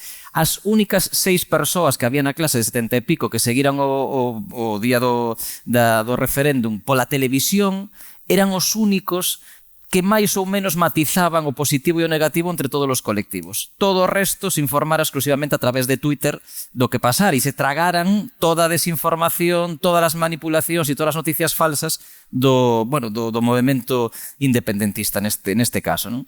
E con respecto á Revolución Francesa, tamén un día unha rapaz, eu estaba falando de salí por unha cuestión de protocolo nada máis, de porque a xente se sentaba na dereita, na esquerda, os partidos políticos nos parlamentos, os da dereita, a esquerda, cual era a izquierda, cual era a derecha, tal.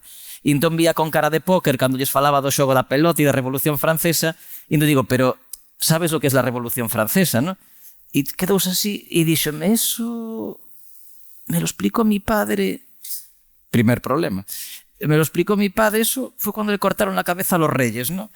Y dice, bueno, además de otras cosas que explican un pouco máis, ¿no? Quero decir, eu son un clásico para as solucións, e eu creo que aquí as solucións só poden vir da man da política. Da política non estou falando dos partidos políticos, estou falando da política, da ciencia política, da acción política, dos parlamentos, dos gobernos, actuando en dúas direccións. Na educación e na regulación, é dicir, na educación e nas leis. E nós temos un país a día de hoxe non se ensine como loitar contra a desinformación ou unha mínima cultura de medios que é básica en calquera democracia para formar a opinión pública nos colexios e nas escolas. E que nas nosas escolas non se ensina nin a Constitución. É dicir, non se ensinan, máis así moi de pasada e dependendo de cada profesor, os dereitos fundamentais, os valores nos que se asenta a democracia española. É dicir, isto é impensable en calquera outro país. Pero en España isto sigue sen ser así. E os esforzos que houbo de que isto fora así foron tinguidos automáticamente polos benefactores da desinformación de adoctrinamento, politización e lavarlle o cerebro nas escolas. E isto, o impacto e o tema da regulación, perdón, o tema da regulación que tamén levamos anos vivindo no debate de si o goberno, o parlamento, non o goberno, que ao final o goberno non lexisla, si o parlamento, é dicir, a maioría de representantes votados pola cidadanía, se poñen de acordo para aprobar unha legislación que regule precisamente a desinformación en redes sociais e noutro tipo de ámbitos. E aquí, claro, o CIS preguntaba hai pouco, vostede cree que hai que tomar medidas contra a desinformación na sociedade e nas redes sociais particularmente? Claro, o 95% está a favor. A cousa é como? Porque cando lle preguntamos, debe o goberno aprobar unha legislación que castigue, por exemplo, aqueles medios ou pseudomedios que publican reiteradamente informacións falsas? Pois a metade cree que sí, a metade cree que debe prevalizar a liberdade de expresión. E por último, con respecto á educación, eu li esta semana unha noticia na prensa que saliu en todas partes que era que a Consellería de Educación en Galicia vai impoñer un concepto que me parece maravilloso, irónicamente, la neutralidad ideológica en las aulas en Galicia. Claro, é que eu creo que cando nos trasladaron ao debate entre la libertad ou la política, é un debate endemoniado, porque a liberdade a todo o mundo é unha palabra que lle sona de maravilla, pero é que as aulas, o ensino non pode ser neutral. Como vai valer o mesmo na escola o que opine a ultradereita non democrática que o que opina a xente que é demócrata e a xente que defende o Estado democrático con todas as súas imperfeccións que teñamos neste país? Eso non pode ser, porque a escola precisamente do que se trata é de que forme cidadáns comprometidos co seu país, non?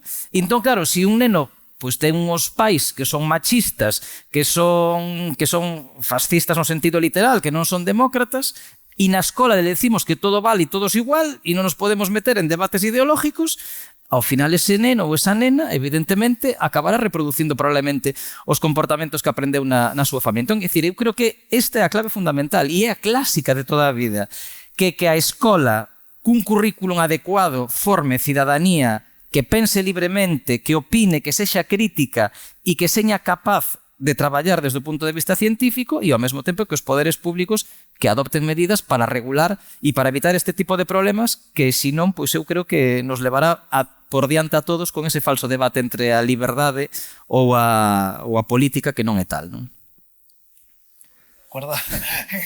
En gran cosa todas las cosas que has dicho. De hecho, yo creo que los gobiernos tienen un papel fundamental para poder crear leyes, normativas que restrinjan y limiten la proliferación de fake news, sobre todo. Pero sí que creo que la tecnología, un poco lo que comentabas antes, Guille, tiene un papel muy relevante en este momento. ¿Por qué? Porque la cantidad de información que se genera en la red es abrumadora. O sea, no hay suficientes personas en el mundo para poder contactarlas a todas y que estén cada instante chequeando y verificando. Entonces, la tecnología entra aquí como un ayudante más. Un ayudante que te permite como pues colapsar contenidos en un bloque. Pues 1000 noticias que tratan sobre X temática, sobre X cosa, que a mí me parece, hablo de mí como algoritmo, como modelo entrenado, me parece que hay algo raro aquí. Entonces te permite filtrar. Eso es una primera capa muy relevante porque nos permite a través de ese filtrado la persona experta, entrar, el estado del arte se conoce como expert in the loop, es una persona que es conocedora del área, al que le has dado una información como ya procesada y que ya está etiquetada y él confirma o desmiente lo que dice el modelo. Y con esto he entrado aquí un debate que trasladaremos a nuestro lado sobre ¿es mejor no usar las herramientas tecnológicas para automáticamente decir si algo es fake o no fake y solamente dejarlo dentro a potestad humana que lo hagan o no? Eso es un debate, una pregunta que voy a avanzar para los últimos ponentes, sí, para que también haya un poco de conversación al respecto. Y luego, simplemente por ir completamente a mi área, el tema de la inteligencia artificial. Antes criticaba mucho ChatGPT, porque lo comparo con eso, un loro al que aprende y chapurrea cosas sin saber muy bien lo que chapurrea. Pero es cierto que, por ejemplo, estas herramientas a día de hoy nos proveen de utilidades, por ejemplo, búsqueda exhaustiva en la web, que te permite ante una noticia o ante un contenido decirle, oye, búscame este contenido de forma profunda en la web. Y no solamente buscando, como hicieras una búsqueda en Google, sino buscando lo que sea, fuentes de información interesantes como pueden ser, bueno, Mendeley o fuentes donde hay artículos científicos, ¿vale? Incluso puedes limitarle a publishers que son relevantes del área y te va a dar un montón de listado de información relevante que tú puedes leer y chequear si lo que dice, si lo que tú estás poniendo ahí es verdad o no. Entonces, estas herramientas son muy peligrosas porque pueden generar de forma muy sencilla fake news y pueden generar, incluso sin ella querer, sin estas herramientas quererlo, algoritmos y formulación matemática falsa, pero también, bien usadas, nos permiten una herramienta muy potente y muy útil para encontrar fuentes de información veraces que ratifiquen o desmientan un determinado hecho. Bueno, por enlazar un pouco co que comentaba el, eu creo que efectivamente antes de preocuparnos pola inteligencia artificial deberíamos preocuparnos pola natural. Isto, en realidade, efectivamente, os sesgos algorítmicos non son das máquinas, son das persoas que as controlan, non? Pero eu non deslindaría a economía a tecnoloxía da economía e da política, non? Antes falabades dos exemplos das patacas e do viño, non? O exemplo do cambio climático é outro. É dicir, sempre hai un interés polo medio. É dicir, é bueno poñer un exemplo a nivel Galicia. Os galegos interésanos agora mesmo ser negacionistas co cambio climático, porque claro, ahora Galicia la temperatura es tan suave y ya llueve menos de lo que venía que esto xenche de xente. Entonces, interesa hasta certo punto ser negacionista. Quero dicir, sempre hai un interés, non? Entón, falando de tecnoloxía, a finais dos anos 90 empezou a barallarse un concepto que se chamaba a economía da atención. E iso foi pernicioso, non? Quero dicir, supeditamos as audiencias á economía, que era un pouco o que mencionabas ti, Xavier, co do clickbait, non? Entón vemos que os medios de comunicación parece que en vez de estar nunha redacción, estás na Bolsa de Madrid, donde hai unhos hashtags que cotizan, entón tú sabes que se metes esa palabra no titular, vas ter moita máis probabilidade de que a noticia poda ser viralizada, non? Entón, e o tema tecnolóxico, quero dicir, eu creo que estamos ante un tecnoligopolio donde tres señores, os responsables de Meta, de X e de Amazon, controlan unhas plataformas e a pregunta é, o Estado pode intervir ou non debe intervir? E aí entra toda a visión, pois, el liberalismo, del Estado mínimo, es el que menos gobierna, frente eu creo que é o que se defende un Estado máis protector, non? E ante a desinformación é curioso que moita xente volve ao Estado protector ante unha catástrofe e ante unhos servicios mínimos e unhos servicios básicos, non?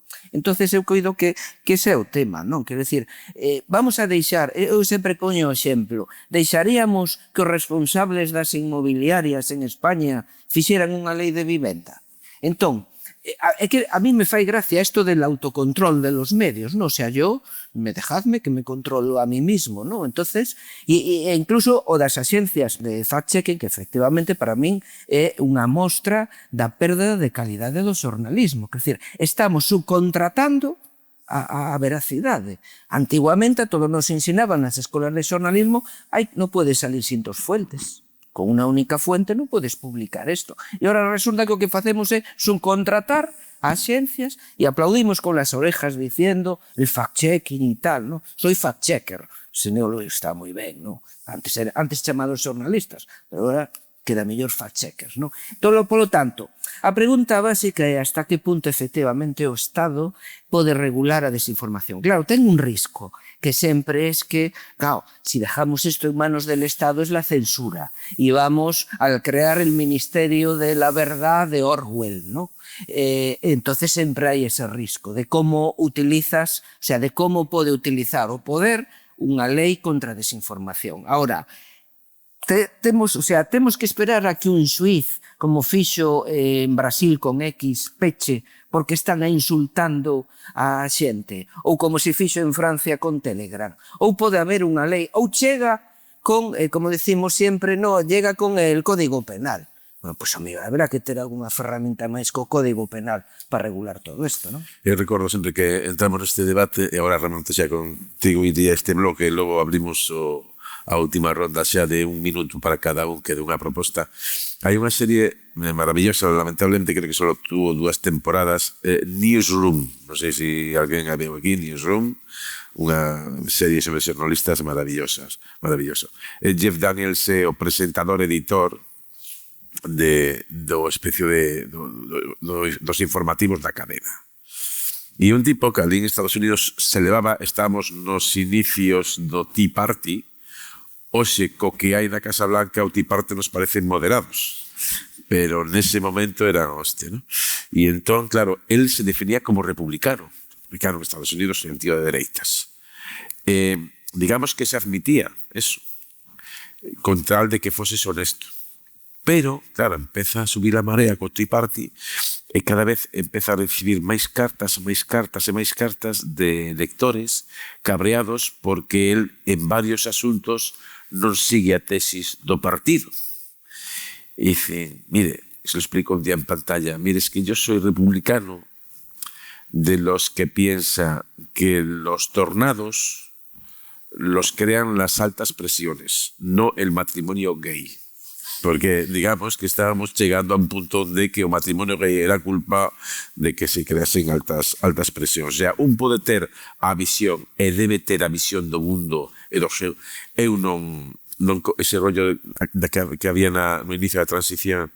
Yo soy apolítico, es decir, de derechas de toda a vida. Non? O sea, eu creo que todo o mundo ten que ter unha visión do seu país, do que é mellor para a educación. Un será pois máis apostar pola mixta, privada, un ten que ter, eu non entendo a xente que non ten unha visión do mundo e logo pois será permeable ou non permeable ou comparable, pero volvendo á historia clásica, en Atenas o origen etimolóxico da palabra idiota ven de gidiotes, gidiotu, que eran aquellos que non tiñan cabeciña para ir á asamblea e votar o que era mellor para o concello ou para a vila, as polis griegas. Nos debemos ter sempre, o quero, e o xornalista non pode ser alleo eso, unha visión do mundo. O que pasa é que eso non pode provocar que teñas unha visión tan, digamos, presudgada e tan fanatizada para que sempre penses que os tornados os causa o matrimonio gay. Bueno, acabo contigo este último bloque, logo abrimos un turno xa para... Nada, engadir solo un par de cousas. A mí sí que me parece indispensable empregar a tecnoloxía para loitar contra a desinformación en redes por unha cuestión de volume, como decías antes. Pero tamén creo que hai unha parte que non ten que ver necesariamente con redes sociais e que, por exemplo, en cuestións de saúde, a mí sí que me parece moi grave que é o papel dos medios convencionais. É dicir, creo que o tratamento de cuestións de saúde nos medios convencionais moitas veces é terrible.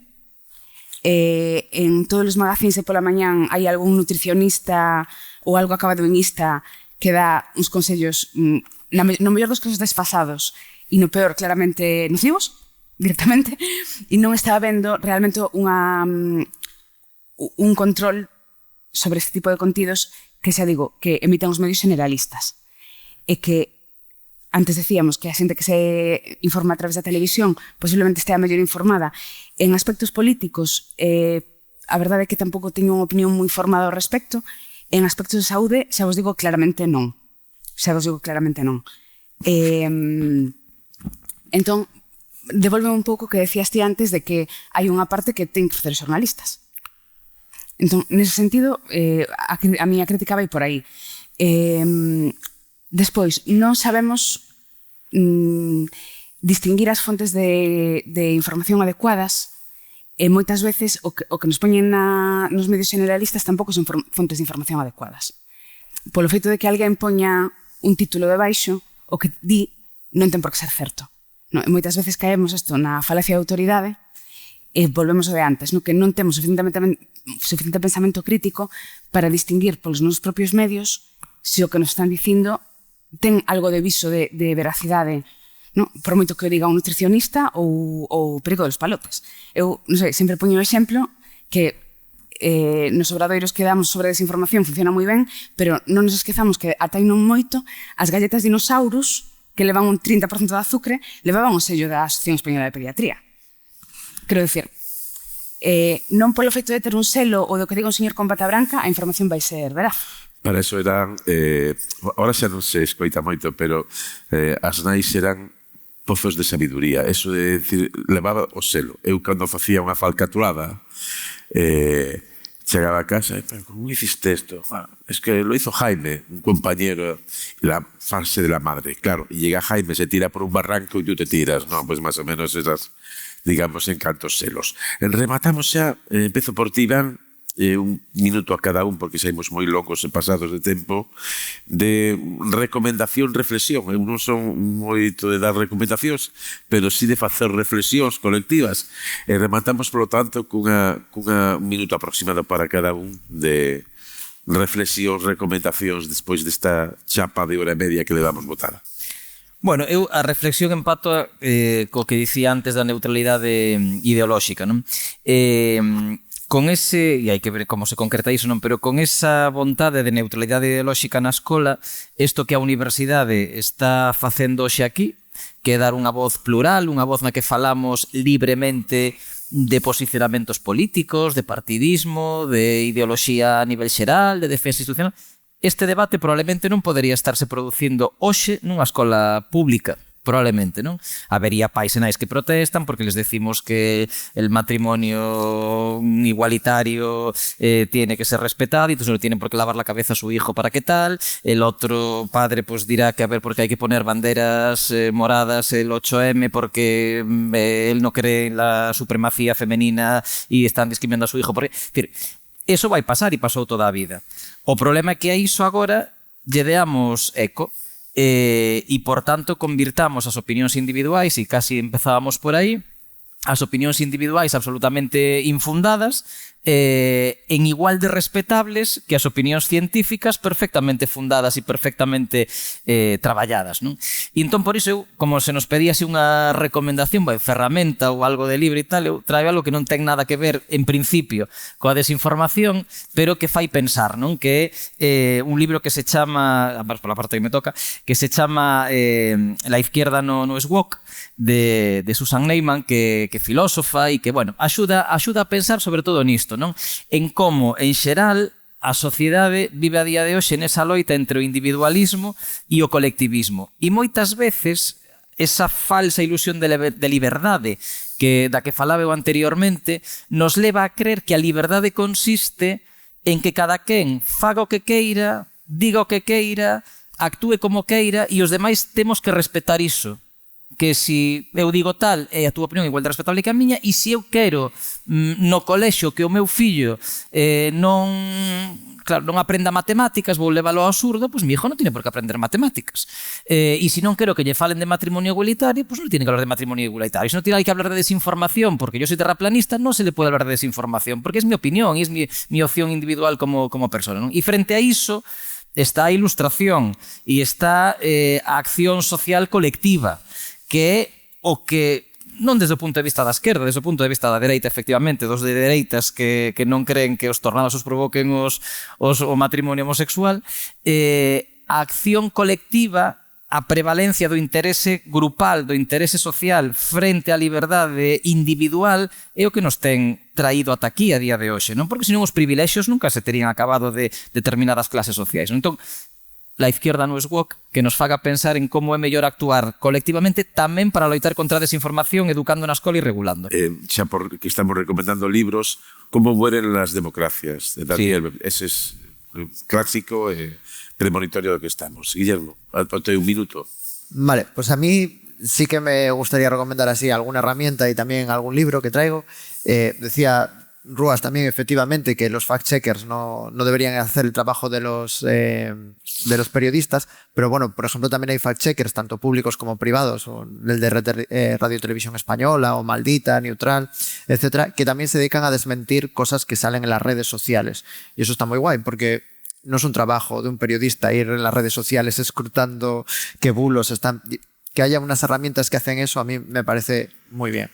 Por ejemplo, sin ir más lejos, en la Dana se emitieron un montón de imágenes para hacer noticias que no eran de la Dana, eran de otros sucesos que habían ocurrido también en España, otras riadas, y se utilizaron esas imágenes. Bueno, pues estos fact-checkers se dedicaron a decir qué imágenes eran verdaderas o no. Entonces, yo creo que siempre está bien darse una vuelta por esos sitios, porque aparte, bueno, muchos escriben muy amenamente y está bien.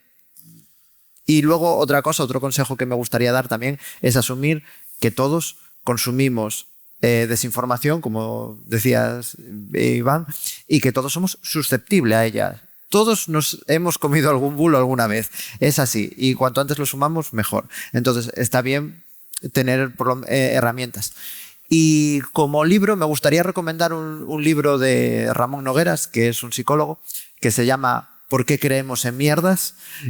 Es un libro que explica un poco ese sesgo cognitivo que tenemos algunas personas para solo leer, pues, por ejemplo, noticias que fomentan nuestra ideología anterior, o por qué a mucha gente le hace clic ciertas teorías de la conspiración.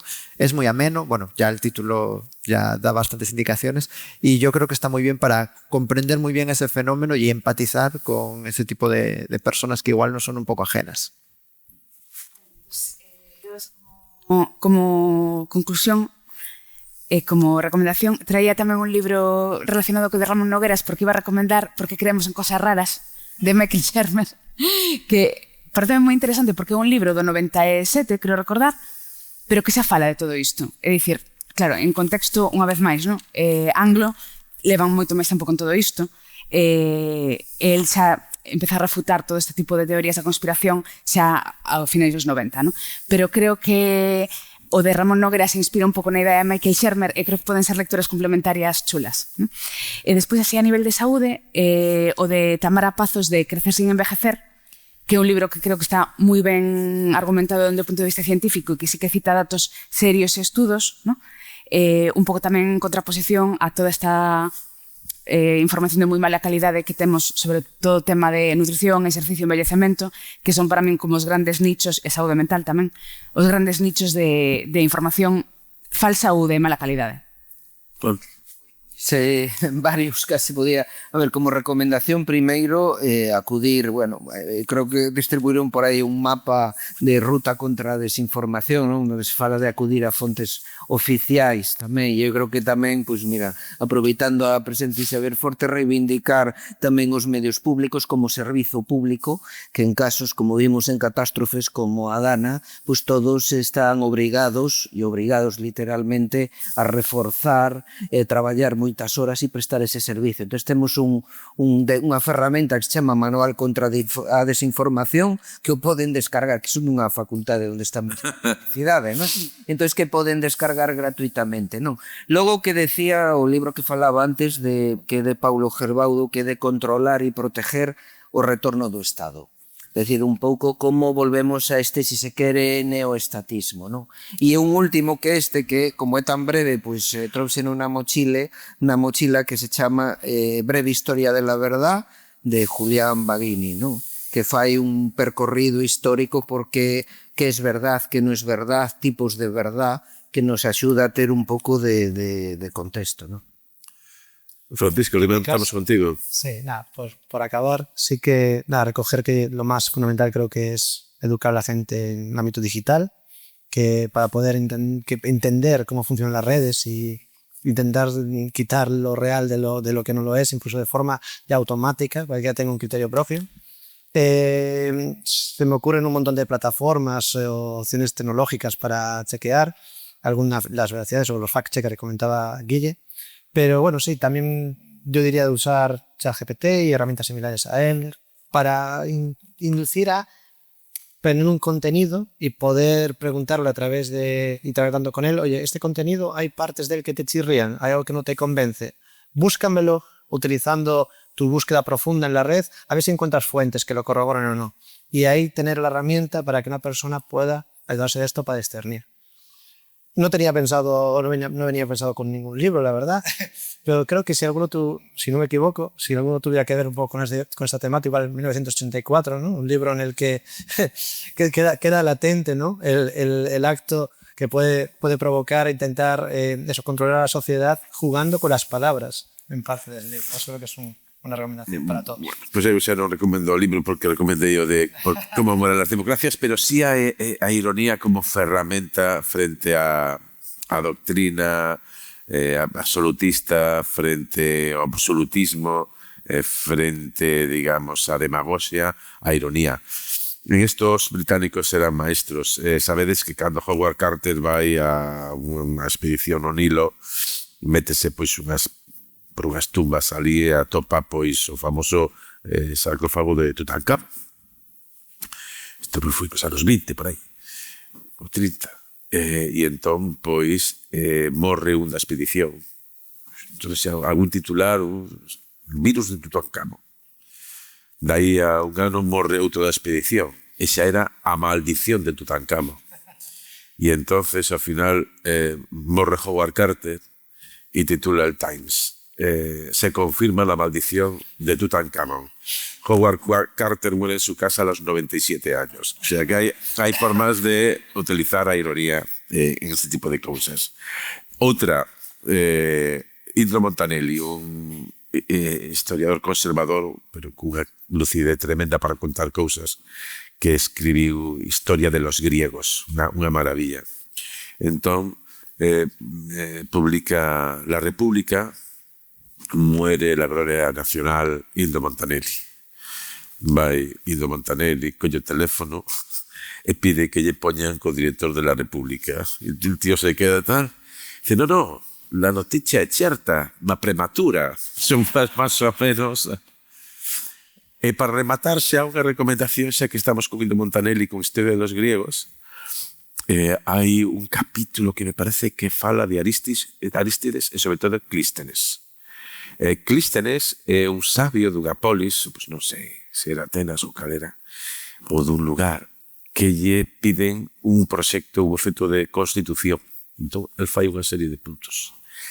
E cando haxa un ciudadano que sea un peligro para todos, que se vote na asamblea, nos tracan, nas pizarras. Daí ven o término condenar al ostracismo.